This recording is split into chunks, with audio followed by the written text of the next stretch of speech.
Hello everyone and welcome to my channel. If you're new here, my name is Mari and I'm gardening in Queens, New York City, and today I'm so excited because I'm going to be doing my first harvest of April. I'm gonna start with this kale. This is a purple kale and I have this regular curved kale here. Even though this is my first big harvest, I have been thinking a few things here and there. So I already took the first shoot of this kale. Now has all the side shoots are coming up, and we like to eat this kind of like broccoli wrap, but it's something that definitely can be eaten if you have overwintered kale, and it's going to seed just like this one in here. You can see that the stem is very soft, so it means that it's not as fibrous, it's not as hardy, so it will be okay to eat with the stem too. So I'm gonna go ahead and grab all of the side shoots here and also a few kale leaves from the bottom.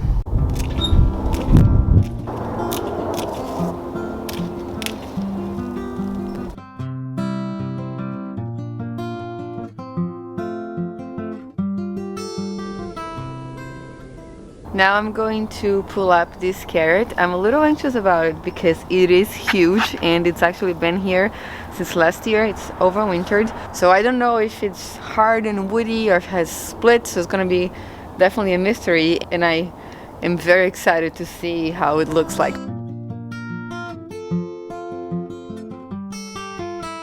Actually, it is not.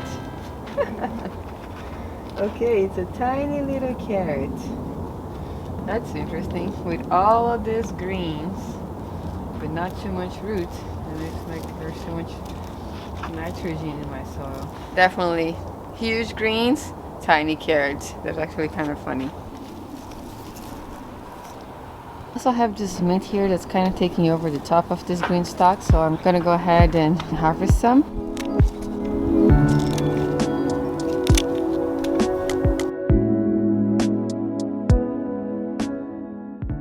Alright, so that's looking good here, even though we have a little baby carrot. There's a lot of greens that I can cook with, and also a nice amount of mint that I can use in salads, make some dressings or some tea.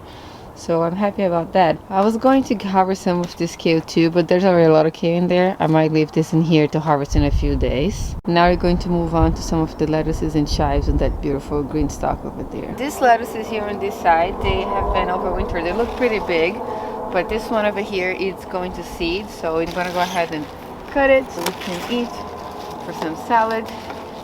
It's not bad. And I'm going to go ahead and just harvest some other leaves of this one as well. This doesn't look like it's going to seed yet. It is getting tight in the center, so I'm not sure if it's going to form a head. Probably going to seed too. Some of these leaves are a little crunchy, but I want to use this one here, pick through them. So I'm going to take some of those guys out.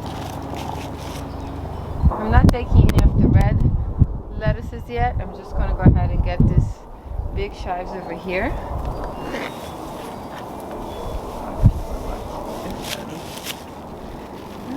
It's a good portion. So the basket's looking pretty good so far. A few things, but a lot of food. I'm going to go ahead and get some of this lettuce down here too, some of these outer leaves. And here we go. This is all we got. Very green.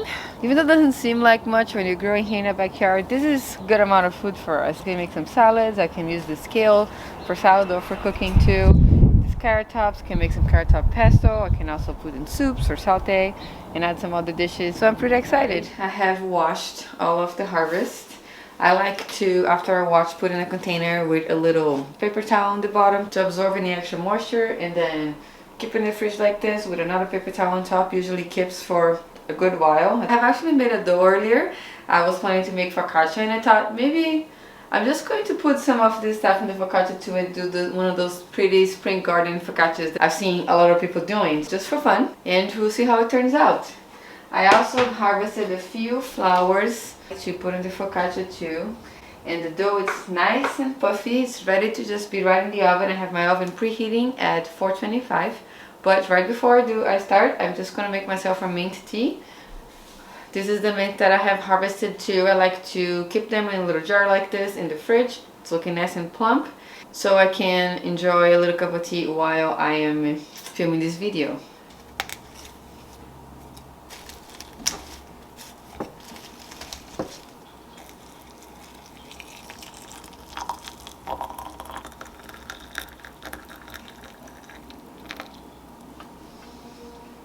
I like to let it steep for at least 5 minutes, then I remove the leaves and enjoy through the day. So good.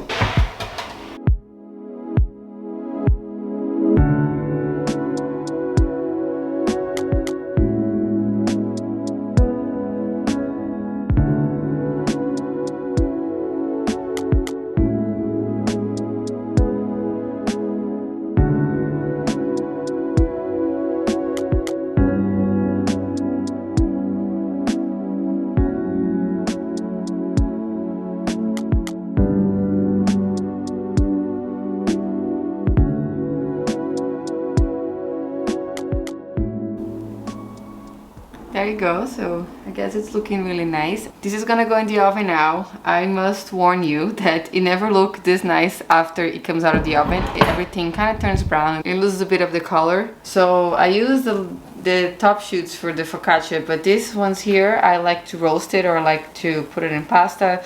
Just saute with some olive oil, garlic, salt, pepper, and finish a little bit lemon juice. It's really good. I also just usually dice it up and add it to a pasta sauce or something like this. So definitely eat those if you have some stuffed botany in your garden. So I'm gonna go ahead and make this focaccia. Just came out of the oven, and as I said, it does turn a bit brown.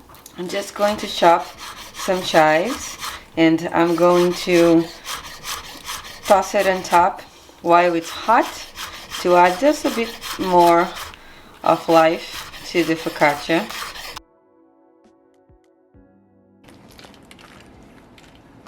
Maybe I'll put a bit of olive oil so it sticks a bit more.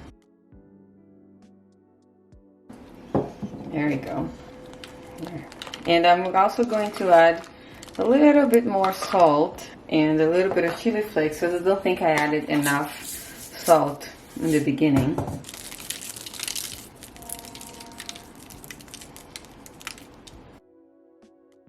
And here it is. I'm now just going to take it out of this pan and put it in this little cooling rack so the bottom doesn't get soggy. But it doesn't look too bad, even though after bake I think it looks nice. It's fun to try to make something pretty out of the stuff that you get from the garden. This is just a half batch of the size focaccia I usually make. I have to wait until this cools down before I cut it. And actually, now that I think about it, I could have added the chives to the dough before I bake it, mixed it in to add some flavor in there too, but it's okay. It's gonna taste good like this as well. And if you're curious about the recipe I use for the dough, I'm gonna try to link it to the description box down below. I usually use a Bon Appetit Mag recipe. I modified it slightly, but if you follow just such as it is, it turns out pretty good as well. Thank you so much for watching today. Don't forget to like this video if you can, and subscribe to the channel if you're curious to see how my garden's going to turn out this season. Hope you're having a great day, and I'll see you next time.